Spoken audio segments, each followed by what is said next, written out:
Listen to him on this podcast. Take a look at him. Go on to YouTube. Go on to, Google some things. Look at what God is still doing right now. It is amazing. It's the paranormal, Gary. These things are happening. Either they are or are not happening. Either there are UFOs or they're not. Either there is a Bigfoot or not. Either Christ did resurrect or not. Either fire's coming out of that stone or not. Either angels helped that lady with the roadside help or not. Either an angel took the steering wheel or not. These are all yes or no. It's either true or it's not. I know it's true. And to me, if we showcase God's flare gun going off saying, don't you see me here? See me here? See me here? Because once we are awakened, then you can have a relationship. Then you'll want to read about what happened 2,000 years ago. Then it all makes sense. But until you have the encounter, I don't think it makes much sense. So for me, it's the miraculous. It's not the only way, but it was my way. And I'm seeing a lot of people finding their connection by acknowledging the encounter, by looking back, looking at the little God incidents that maybe you thought was a coincidence. You go, oh, maybe that wasn't just coincidence. Maybe not. Maybe not. Yeah, so true put. I mean, people, it's just so many things that happen in their life. It's just totally unaccountable. You can't even put in words, okay? Something like in me changed. Evidently, talking to you, something in your life at one point, you totally changed. Otherwise, you wouldn't be doing your podcast, of what you do. You opened your eyes one day, and let's get down to this. What made you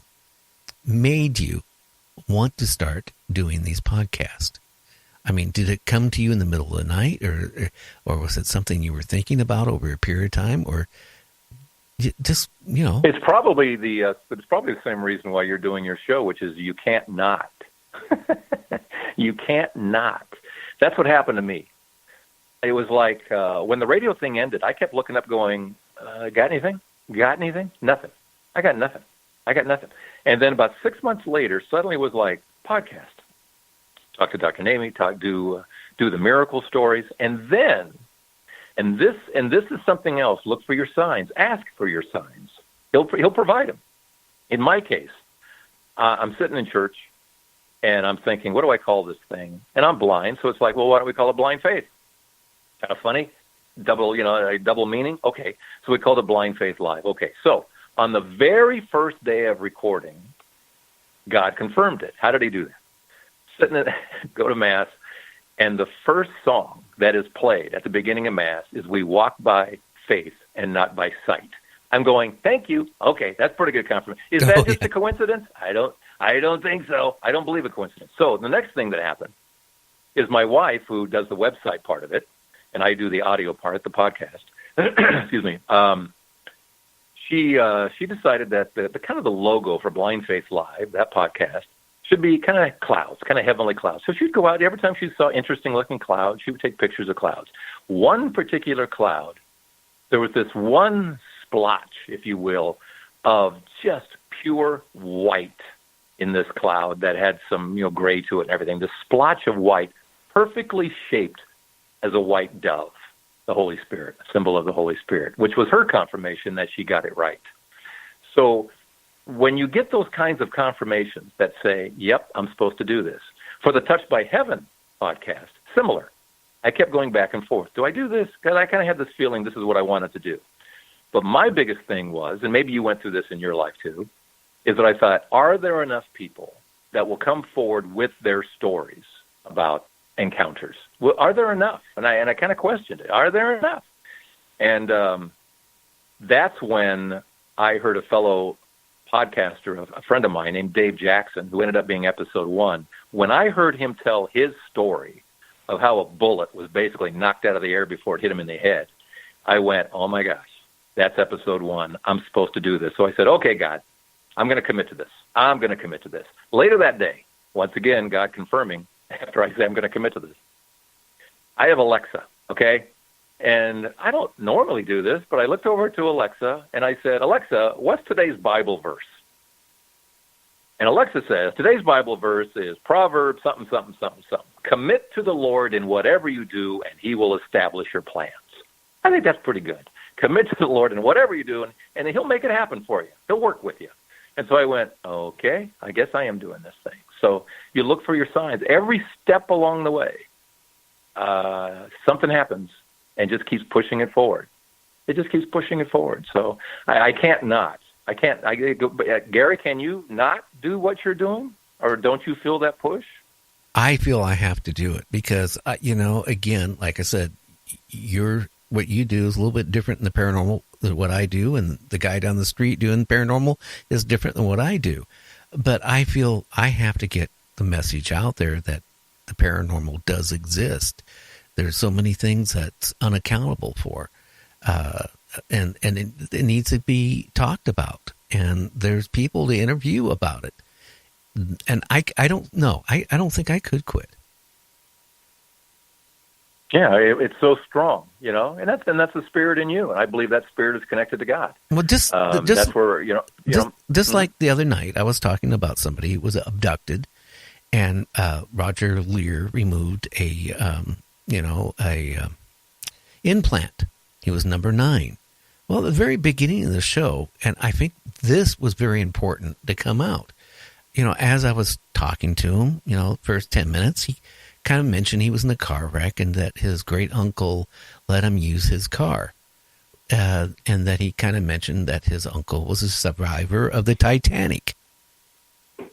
Well, then I started thinking, oh, wow, this is just as important as his abduction by aliens on a UFO, maybe even more so. So he's going to be on the show here in the next few weeks, talking about what his great uncle told him about the sinking of the Titanic, what actually happened, what he saw, what all the emotions that, his great uncle saw. Because I still think it's important for people to know. I heard that show. I loved that show, and I loved how you jumped in there when you said that. And it was like, okay, let's just hold off on the abduction for a second. Titanic? Are you kidding? Because it's such a great story, and there's a great backstory, and we've all seen the movie and all that kind of stuff. Well, it's the human struggle, the pain, the horror, the people's beliefs in God, everything. If anything, it was so horrid, and what people had to witness that survived. I think there's a message still out there. Maybe it's not about the sinking of the Titanic, but it's a message out there of pain, misery, and God.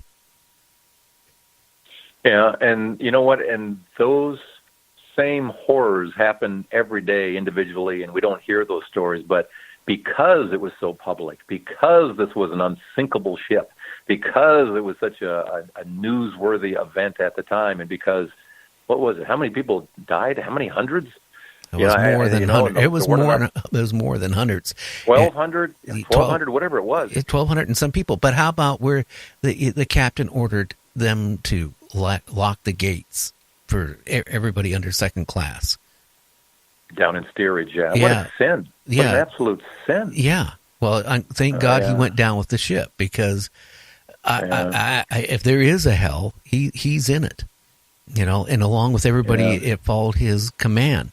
I mean, he did that because he knew there was only a certain amount of lifeboats in the first class passengers. He felt were entitled to be, on the lifeboats. Everything after that, then is fair as game. But the only way to do it was to sacrifice how many people? There was more people, in third class, second class, and steerage than there was on first class. Yeah. Sad story. It's just such a sad story. And an amazing story, too. And even later when James Cameron went down there and found, they found the thing.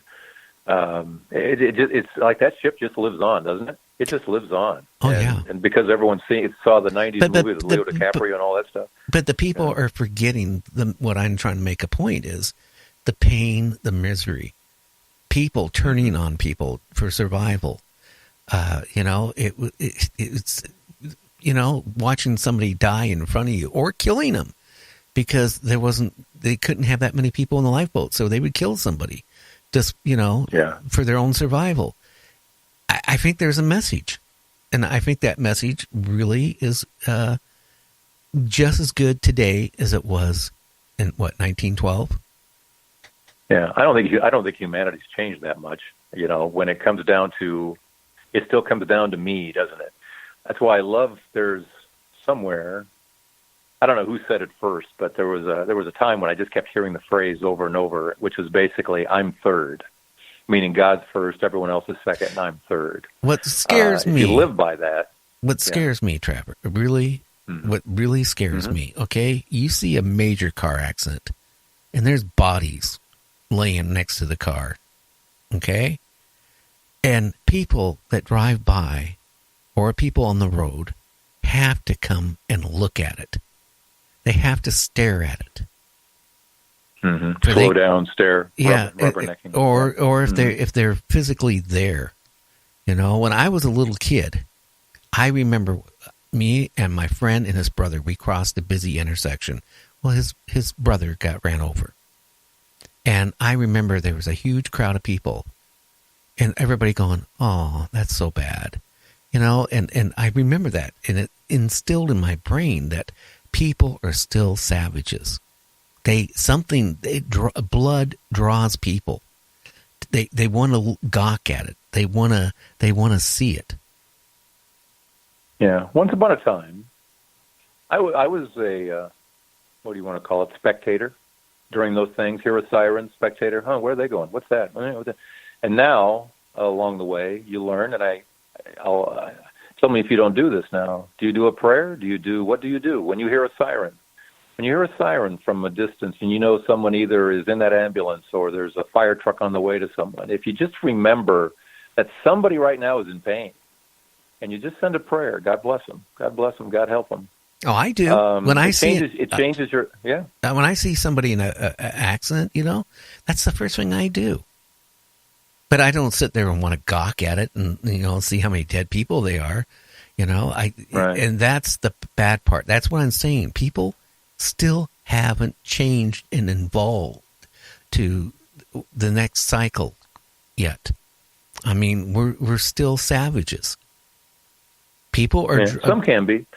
You're not. You're praying. Come on, you're saying a prayer but for I'm them. saying, saying a prayer for them. I'm saying I've seen a lot in my life where people are like that, and it still scares me.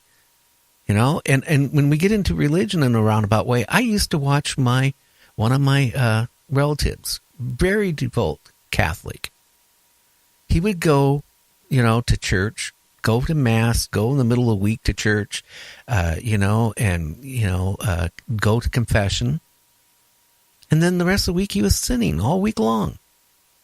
And church is filled with hypocrites. Yeah, sinners are allowed in. Yeah, but he thought he was saved going in confession every week. He would go there and he would confess his sins. And I kind of one day, I was probably like about 14 or 15, and I finally I was over because our family hung with them because we're relatives.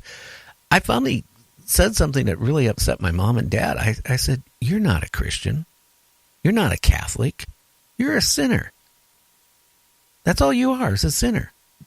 Because unless you change what you're doing wrong all week, do you think after a while, you think your ticket's going to keep coming up and God's going to forgive you every time that you go out and sin and then go to confess your sins?"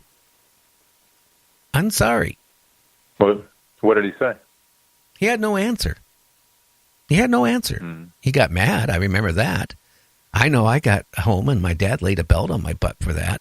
But, it just made me, again, like I said, some of my relatives were Mennonite, Catholic, and Protestant. So I kind of grew up in a weird religious background.